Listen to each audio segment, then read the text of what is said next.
Bonjour à tous, je suis ravie de vous accueillir aujourd'hui dans Workwell Book. J'ai à côté de moi Latifa Akou, je suis extrêmement contente de l'avoir avec moi pour parler de son nouvel ouvrage, son seul ouvrage que j'ai lu et qui est juste incroyable, qui s'appelle « Les coulisses de mon extraordinaire voyage ». Bonjour Latifa.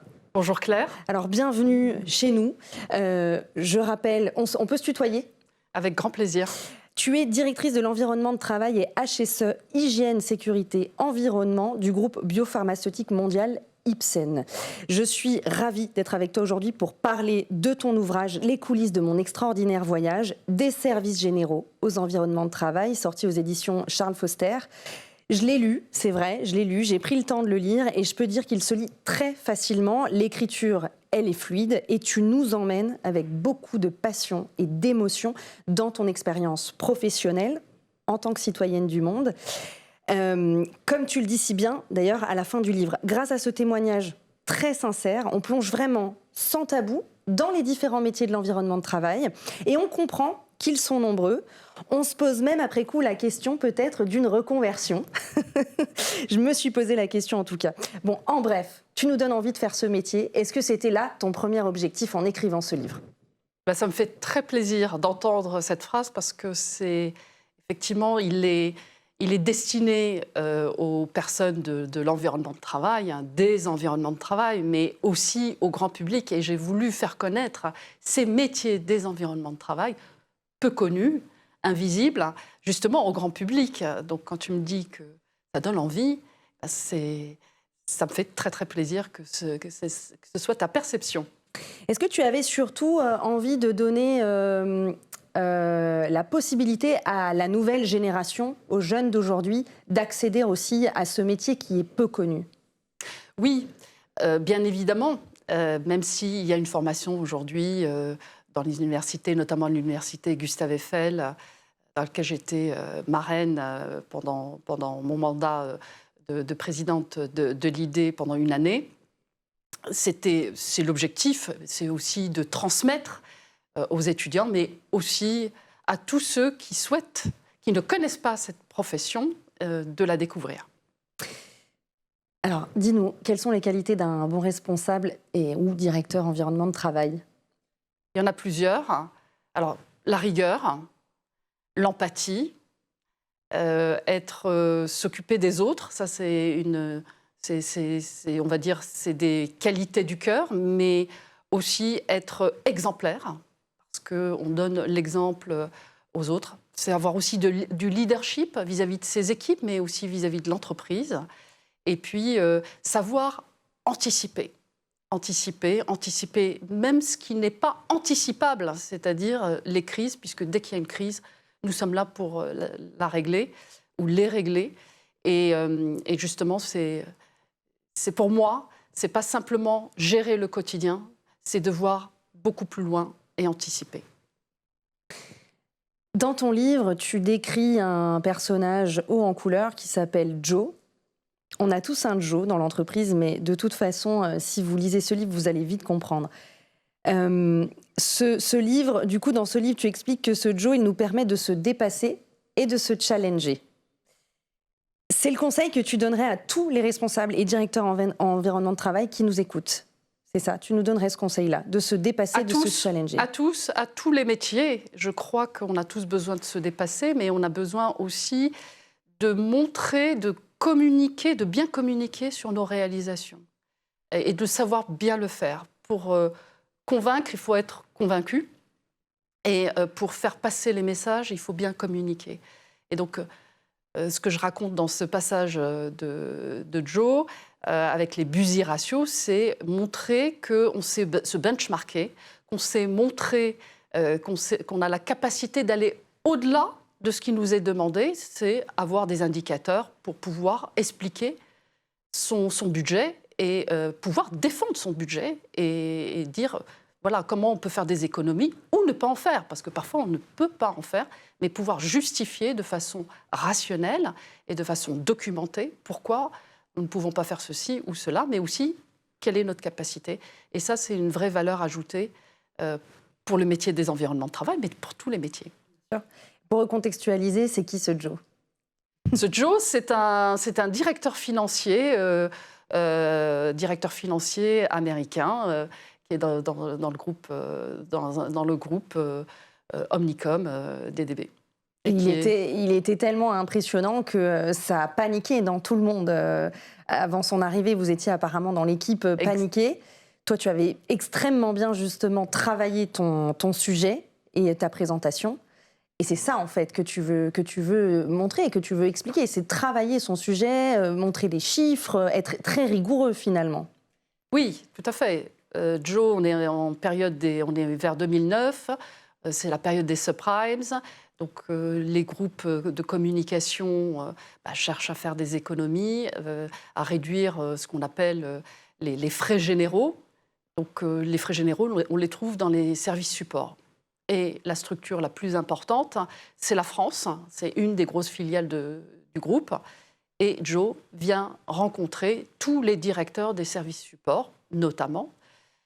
Et il nous demande de nous démontrer comment on peut faire des économies ou pas.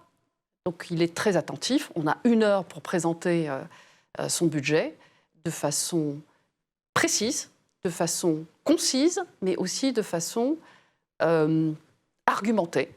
Donc c'est ce qu'il attend. Et effectivement, dès qu'il voit qu'il y a des buts et ratios, il y a un benchmark, et que j'arrive à lui expliquer ligne par ligne, il m'arrête au bout de la 6e ligne et il me dit « c'est bon, tu maîtrises ton sujet, tu mets ton plan d'action et on verra ce que ça donne ».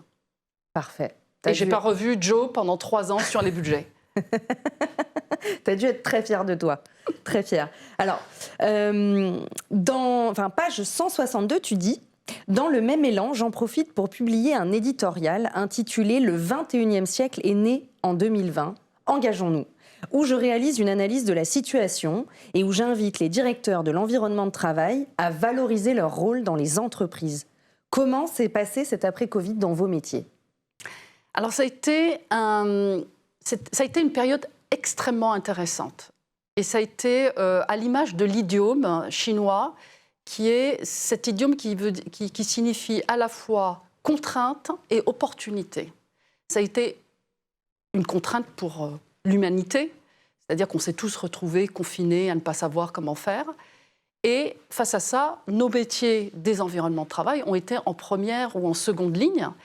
Et ça a été une opportunité pour la profession, et donc l'association à l'époque, de mettre en évidence notre profession et ce que nous savions faire, à savoir aussi bien la profession, mais tous les métiers de l'environnement de travail, qui sont la propreté, qui sont la maintenance, et tous les métiers qui ont fait que le monde a continué à tourner. Sans ces métiers, la sécurité. Et ça a été une très belle opportunité de mettre en évidence tous ces métiers de l'invisible, qui sont essentiels. On parlait des métiers essentiels. Et ça a été, c'est pour ça que je parle de contrainte, qui est devenue une opportunité. Et justement, est-ce que tu peux nous donner un exemple de cette opportunité qu'a donné le Covid dans ces métiers ? Qu'est-ce que vous avez mis en place ? Un exemple qui a fait qui a tout changé, qui a fait vraiment la différence, qui vous a montré, qui vous a mis en lumière. Une des premières choses qu'on a faites, c'est nous avons fermé nos sites. Et nous avons continué à faire tourner nos sites avec de la sécurité, avec de la maintenance, avec du courrier.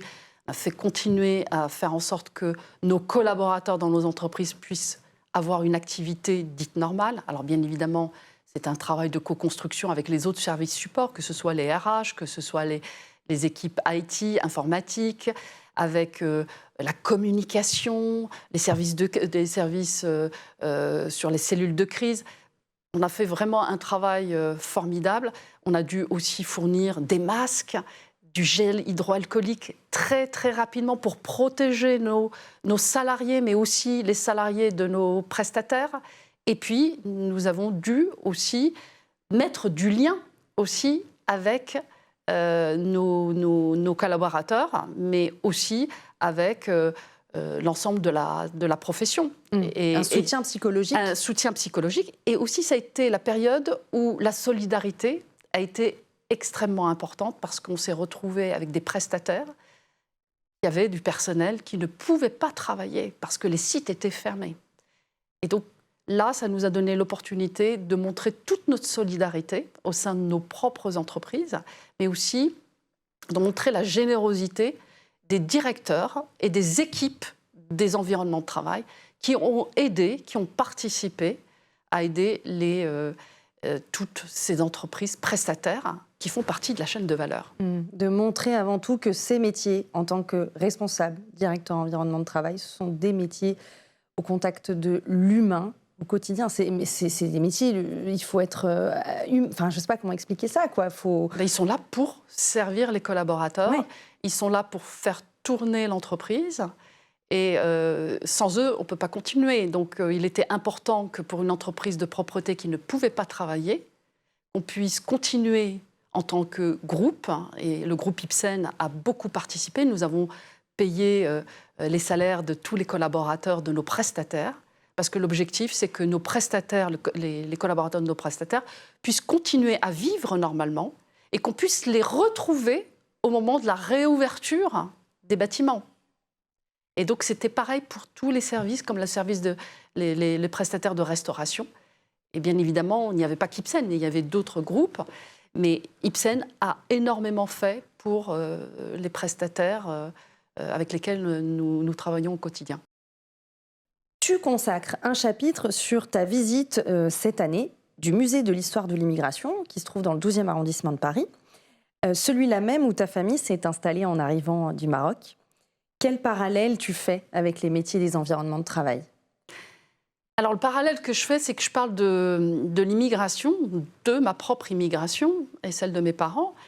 Et c'est le dernier chapitre, qui est le chapitre 6. Et je fais un lien parce que je dis qu'une des solutions aujourd'hui pour permettre aux métiers des environnements de travail de continuer, c'est l'immigration. Pourquoi ? Parce qu'on constate 22% des postes en Île-de-France sont occupés par des étrangers. Et on voit très très vite 60% dans le bâtiment, 50% dans la propreté, je crois 45% dans la restauration. Et on sait tous, c'est des métiers qui sont en tension aujourd'hui. On a du mal à trouver du personnel. Et on trouve du personnel donc issu de l'immigration, venu d'autres pays. Donc c'est pour ça que je dis c'est une solution par rapport à ces métiers des environnements de travail. Un chapitre du livre est dédié à ton père. Et c'est très émouvant parce qu'il est fier de ton parcours, mais il te met en garde. Il dit « fais attention à toi, même si personne ne te le dira frontalement, tu es une femme et d'origine étrangère. Il faut que tu aies des rétroviseurs partout et que tu fasses attention aux angles morts. » Est-ce que tu penses que ton histoire personnelle, tes origines et ton genre ont été une force, mais aussi parfois une faiblesse dans ton parcours professionnel ? Je le prends plutôt comme une force parce qu'il faut dépasser tout ça. Et justement, ce qui fait la force, c'est qu'on soit tous différents. Et moi, ce que ça m'a donné comme force, c'est d'être en empathie, c'est-à-dire de me mettre toujours à la place de l'autre et de comprendre, avoir deux cultures. Pour moi, c'est une force parce que ça me permet de me mettre à la place de l'autre et de comprendre ce que c'est la différence. On est toujours différent aux yeux des autres. Donc, je ne l'ai jamais considéré comme une faiblesse, mais plutôt comme une force. Et parce que si on le prend comme une faiblesse, ça devient une faiblesse. Donc, j'ai décidé de le prendre comme une force. Alors, on a l'impression, quand on te lit, que tu es accompagnée. En tout cas, moi, c'est ce que j'ai ressenti quand j'ai lu le livre. C'est comme s'il y avait une évidence dans tout ce que tu entreprends. D'ailleurs, tu l'expliques, ton prénom arabe, Latifa, ça signifie en français gentillesse, douceur et bienveillance. Tous les ingrédients, en fait, essentiels pour travailler dans ton domaine. Comme si tu étais prédestinée. Est-ce que tu crois au signe du destin ? Oui, mais il faut que ce soit accompagné par du travail, par de l'engagement. Je pense que ce qui est très important, et c'est aussi un des messages que je fais passer au travers de ce livre, c'est aussi c'est les rencontres, bien sûr, c'est la force des rencontres, mais c'est aussi l'engagement et le travail. Et on n'y arrive que parce qu'on a cette force et cette envie et cette passion et ce travail. On n'y arrive pas comme ça. Et j'ai eu aussi la chance de rencontrer des bonnes personnes sur mon chemin. Et ça, c'est ce qui a aussi forgé tout le parcours, qui reste quand même un parcours classique, quelque part. Mais c'est cette passion. Voilà, c'est ce que j'ai voulu transmettre, c'est cette passion. Et après, sur mon prénom, et je le dis toujours parce que, bien évidemment, je suis bienveillante, agréable, etc., si le respect est au rendez-vous aussi. Donc c'est important de le préciser. Parce Sinon... Une main de fer dans un gant de velours. Hein. Voilà, c'est ce que je dis aussi dans le livre. On apprend aussi à des moments à être un peu plus ferme. Un peu plus ferme. Et dans certains passages et dans certains chapitres, je parle aussi parfois une main de fer dans un gant d'acier. Mais c'est nécessaire dans les parcours que nous menons. Et surtout, on ne peut pas toujours être lisse. En tout cas, tu l'expliques très bien dans ton livre. Et tu es extrêmement ferme à certains moments et j'étais assez admirative de certaines de tes réactions. Tu gardes quand même ton sang-froid parce que je pense qu'il faut garder son calme dans tout type de métier, j'ai envie de dire, mais peut-être encore plus dans l'environnement de travail. C'est important, dans la mesure du possible. Merci en tout cas Latifa Akou d'avoir accepté cette invitation. Merci pour ce livre qui se lit, comme je le disais, très très facilement et qui donne envie vraiment de travailler dans cet écosystème. Je vous redonne le nom du livre, puis je le remontre à l'écran. Donc, Les coulisses de mon extraordinaire voyage. Je vous invite vraiment à le lire, à vous plonger dedans. Merci Claire pour cette interview. Merci à tous de nous avoir suivis.